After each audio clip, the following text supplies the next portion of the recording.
Hello guys, today I want to show you hacking using Metasploit payload. So you can use it because it is used as a bad blue payload. So I did it in the previous video when I hacked the Windows machines. So in that video we showed you that how to hack the Windows XP or Windows 7 with the payload, and we are using the bad blue on there. So in here we want to show you how to make this payload. Okay, so let's start.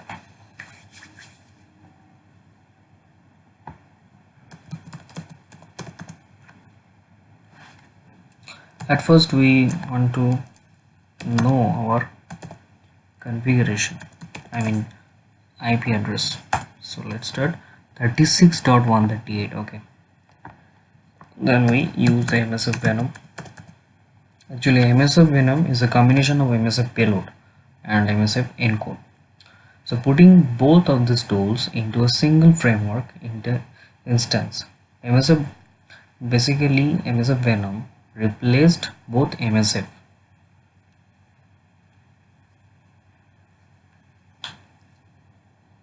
Then we are starting this msfvenom. This is this msfvenom minus P and Windows interpreter reverse TCP.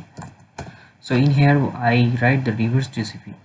So you can use the bind TCP also, but your network is, if the network is in different locations or different places, so in that case you just use a bind. Okay, because NAT to NAT, if I want to hack the NAT to NAT, so in that case reverse TCP will work. But in that case happen that where the NAT and the bridge is coming, so this times it will not work in the reverse TCP. Okay, this times you use the bind TCP. Okay, so I'm just doing it through the reverse TCP. Okay, lhost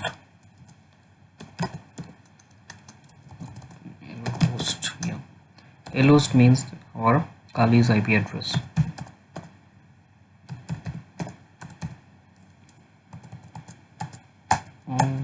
Shit, it will not work.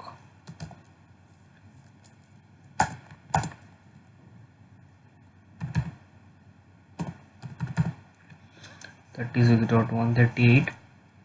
Then we use L port.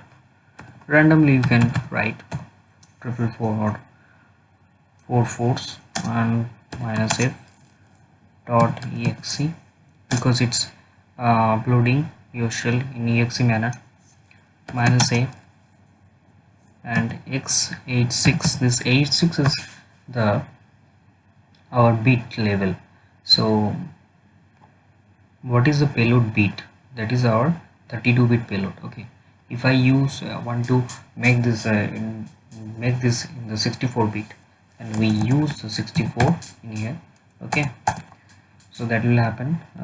So I use the 86 because I made it as a 32-bit. okay, so root, I'm just using the path, just define the path in here, root desktop, and the payload name, that is sisa.exe. okay, then enter. So what happened, let's see. So we see there sisa.exe is creating, is already created.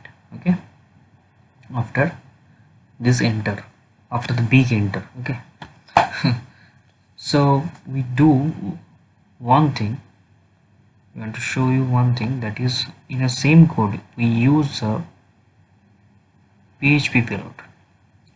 So in that PHP payload we just omit the Windows from here and write PHP just. Okay, and just one thing we want to do, that is .exe file is going to be .php, then enter. Okay, the shisha.php file is created. Okay, so I want to tell you something, that is .php file where we use. If you want to hack with this PHP file, so in that case of Windows hacking, you can't hack this .php file with this .php file. So you just use it in the web. I mean to say that suppose there's a vulnerability in your website. Okay, so you can uploading a .php shell on there, okay, for getting the meta connections. So in on that moment you can use this .php file. Okay, but in that case of .exe file, I showed you in the Windows hacking how to use this .exe file and how to hack it. Okay, so if there's any problem, you just watch that video. Okay, so if you like this video, you just like, subscribe, and please share and support us. Okay, so goodbye for today.